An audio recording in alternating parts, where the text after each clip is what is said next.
Big tech continues to have more power and influence not only in politics, but when it comes to freedom of speech in general. What are your thoughts on Section 230 of the Communications Decency Act and how tech companies should be regulated?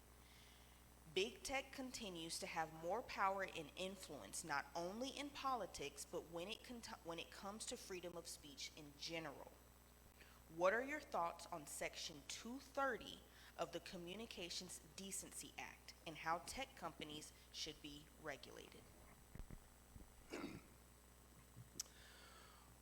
So again, I think this is one of those things where we're trying to solve a symptom and not the cause of it. And again, I think there's two ways to deal with regulation. Is you have, again, use the kind of example of the carrot versus the stick. And too many times, Democrats, we want to use the stick in order to get things done, when a lot of times the carrot needs to be used as well. This is one of those things where we can continue to regulate tech companies, but the pace at which tech companies evolve, by the time we get it past legislation, they're already past that. The best way to do this is let the market work through itself. Currently, tech companies, and we talk about social media specifically, are considered platforms. Basically, they cannot be sued for the content that they put out there.